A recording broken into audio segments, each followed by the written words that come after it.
রাধে রাধে বন্ধুরা। আজ নন্দোৎসব। কৃষ্ণ ছিলেন বসুদেব ও দেবকীর অষ্টম পুত্র। কংসের কারাগারে জন্ম হয় কৃষ্ণের এবং বসুদেব জীবনের ঝুঁকি জেনেও কারাগার থেকে তাকে গোকুলে যশোদা ও নন্দের কাছে রেখে আসেন।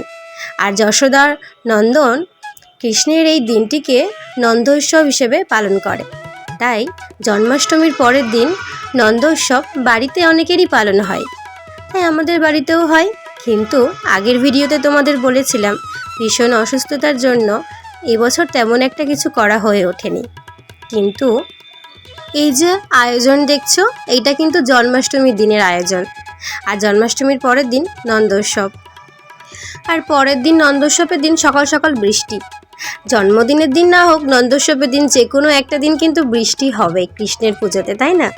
তো যাই হোক, তুলসী গাছগুলো দেখো পুরো উল্টে গিয়েছে। আমার ভীষণ মনটা খারাপ করছিল যে অনেক কষ্ট করে গাছগুলো হয়েছিল।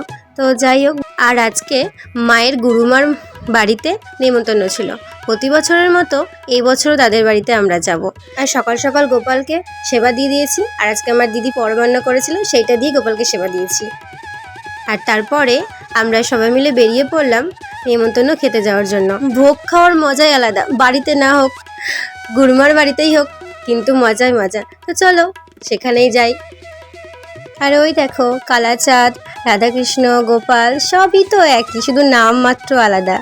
তাই এখানে দেখো চুপটি করে সবাই মিলে বসে আছে, কি সুন্দর, দেখেই মনটা জুড়িয়ে যাচ্ছে। আর কি বলবো বলো তো, ঠাকুরের ভিডিওতে এই থেকে বলার আর বেশি কিছু রইল না। যাই হোক, তো ভিডিওটা তোমাদের কেমন লাগলো অবশ্যই জানিও। ভালো লাগলে রাধে রাধে লিখে যেও। আর আবার দেখা হবে অন্য কোনো ভিডিওতে, অন্য কোনো সময়। আর রাধে রাধে ভালো রাখলে অবশ্যই তোমাদের জন্য সুন্দর সুন্দর ভিডিও নিয়ে আসবো। ততক্ষণের জন্য ভালো থেকো, আর আমিও ভালো আছি। রাধে রাধে, দেখা হবে অন্য কোনো ভিডিওতে। রাধে রাধে।